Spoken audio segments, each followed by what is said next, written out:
My dear friends, there is a beautiful phase of life that many people misunderstand. We call it later years, but I like to call it the golden years. Not because everything becomes easy, but because everything becomes clear. Let me begin with a simple question. What is real wealth? Is it the money we accumulate or the peace we experience? I once met an elderly gentleman named Mr. Sharma. He spent 40 years building a successful business. He had properties, bank balances, and everything society defines as success. But one day, he told me something that stayed with me forever. He said, I earned everything except peace. Why? Because all his life he was running to earn more, running to secure the future, running to prove something to someone. And when he finally stopped running, he didn't know where he was going. This is the tragedy of many lives. So today, let us reflect on two powerful ideas: financial peace and meaningful purpose. 1. Financial peace is not about more, it is about enough. My dear friends, financial peace is not about the constant pursuit of more, but about the deep realization of enough. In our younger years, we are conditioned to believe that happiness lies in accumulation of wealth, assets, and possessions, yet many people discover in later life that abundance without peace feels like scarcity in disguise. I once met a retired businessman who had everything money could buy but still slept with anxiety. Every night he told me that his greatest regret was not learning when to stop chasing more. We often confuse financial growth with emotional security, but they are not the same thing. True financial peace comes when your needs are clearly defined and your desires are consciously chosen rather than endlessly multiplied. It is not about rejecting money, but about respecting balance. When you know what is enough, you free yourself from comparison, fear, and unnecessary pressure. A simple life does not mean a poor life, it means a peaceful one. Financial peace is when your expenses do not exceed your values and your mind is not constantly disturbed by what you lack.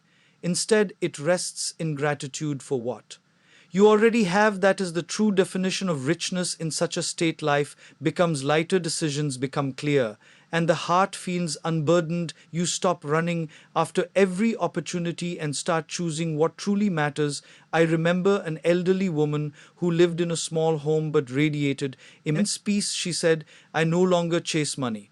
I chase calm. That sentence captures the essence of financial wisdom. In later years, when you release the obsession with more, you make space for gratitude and stability. Therefore, financial peace is not a destination, it is a practice of mindful living each day. It is choosing contentment over competition, silence over stress, and clarity over confusion. When you understand this, enough is liberation from endless desire. In that peace, you discover that life was never meant to be a race, but a graceful journey where simplicity becomes wealth and calmness becomes reward and peace. 2. Detach your identity from your income. Many people in life silently suffer because they confuse who they are with what they do. My dear friends, your profession is something you do not. Something you are, yet in modern society, identity is deeply tied to income, titles, and positions. I once met a man who had recently retired after working 40 years in a respected organization. He told me with tears that the hardest part of retirement was not financial instability but emotional emptiness. Every morning he would wake up expecting calls, meetings, and responsibilities, but instead he found silence.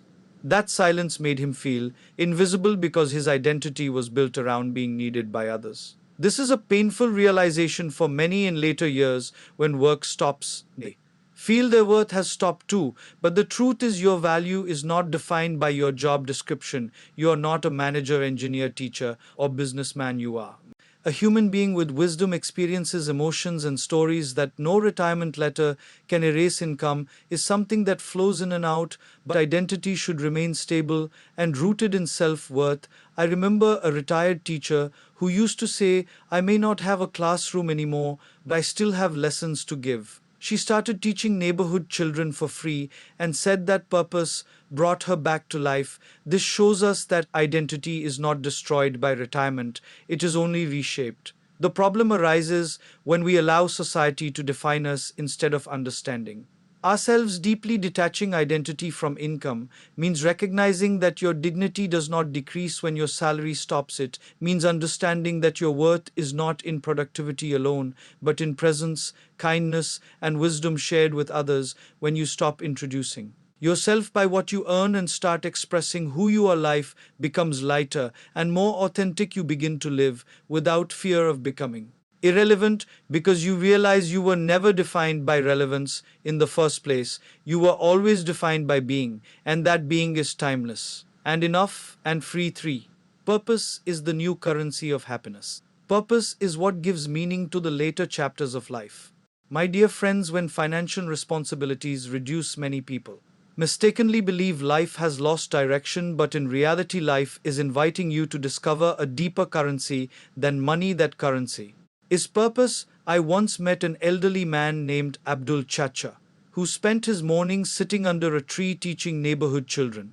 Without charging a single rupee, when asked why he still worked at his age, he smiled and said, "Earlier, I earned money, now I earn blessings." That simple sentence carries profound wisdom. Purpose is not about employment, it is about contribution. When you shift from asking, "What can I get?" to "What can I give?" life transforms dramatically. In later years, purpose does not require grand achievements, it requires meaningful presence. I remember a retired nurse who began visiting elderly patients in hospitals just to hold their hands and listen to their stories. She said, "I cannot heal bodies anymore, but I can still heal loneliness."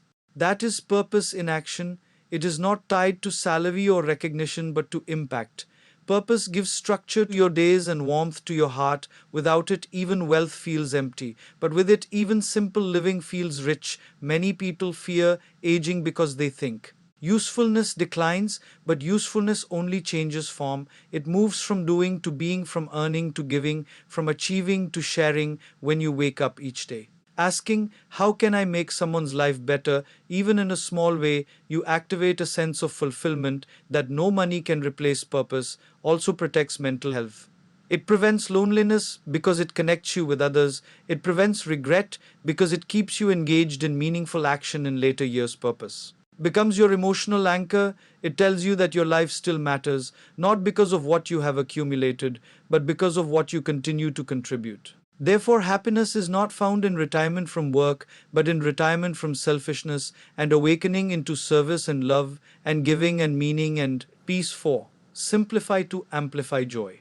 My dear friends, one of the greatest secrets of peaceful aging is simplicity. We often believe that joy comes from addition, more possessions, more comfort, more achievements, but life gradually teaches us a deeper truth. Joy often comes from subtraction.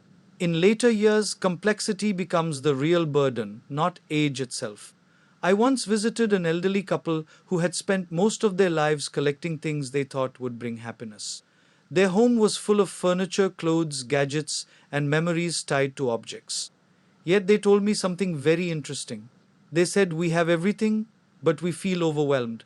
Later, they made a bold decision to downsize their home and give away much of what they owned. When I met them again, their house was smaller, but their smiles were bigger. They said, "We did not lose things, we found space." That is the power of simplicity. When life is cluttered, the mind becomes cluttered too. Emotional peace requires physical and mental space. Simplicity does not mean poverty or limitation, it means clarity. It means choosing what truly matters and releasing what does not.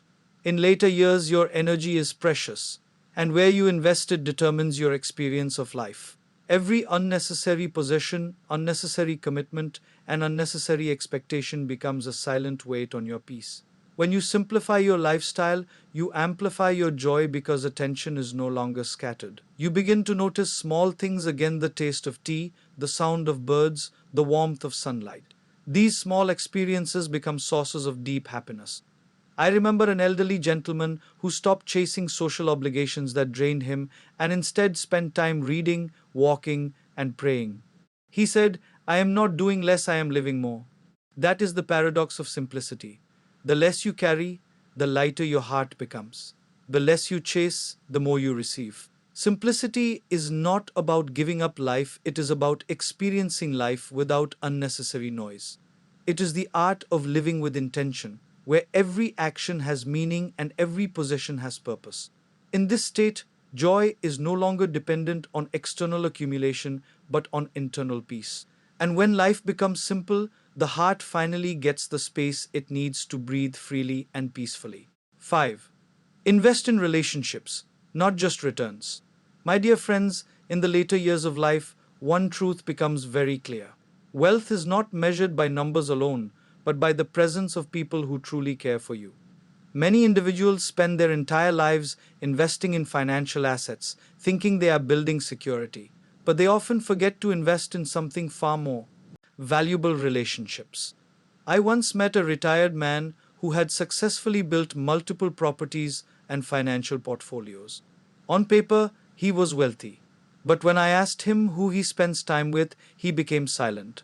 Then he softly said, "I have everything except people." That sentence reveals a painful reality. What is the use of a full bank account if your heart feels empty? Relationships are the emotional savings that sustain us when everything else slows down. In later years, it is not your investments that sit with you at the dinner table or listen to your stories, it is people. I remember an elderly woman who made it her daily practice to call her children, grandchildren, and old friends, not to demand anything, but simply to connect. She said, "I am not building wealth, now I am building warmth." That warmth becomes your true shelter in old age. Relationships require time, attention, and emotional presence, but they give back peace, belonging, and meaning. Neglecting them in youth often leads to loneliness in later life, while nurturing them creates emotional security that money cannot replace. It is also important to understand that relationships are not about quantity but quality.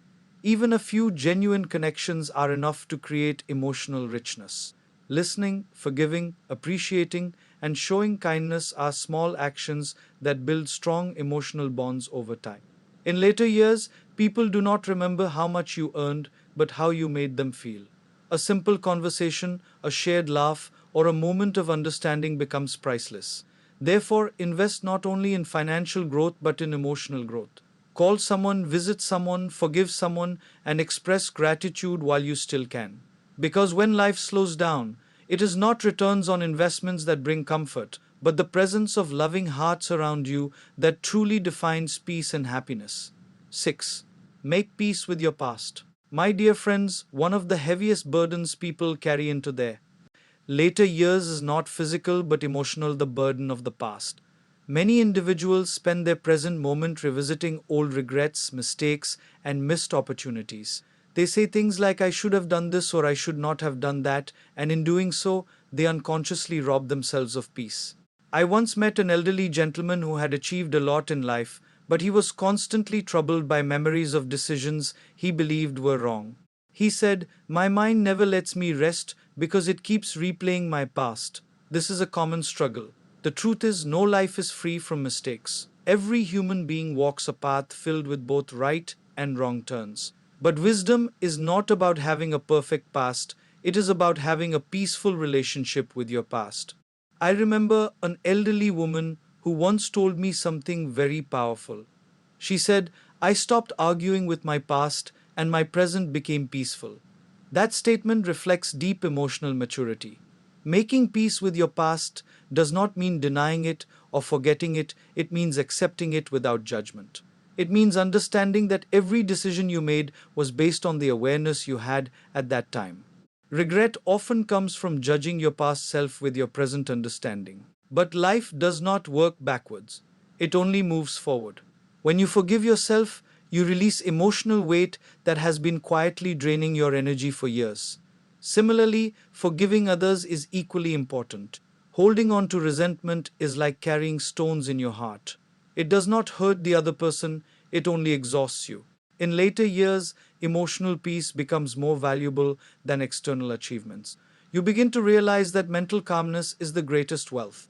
Practicing acceptance allows you to live in the present moment instead of being trapped in memory. It gives you the freedom to enjoy life as it is, not as you wish it had been. Therefore, making peace with your past is not a weakness, it is a powerful act of emotional liberation. It allows you to walk into your later years with lightness, clarity, and dignity, free from the shadows of yesterday and open to the peace of today.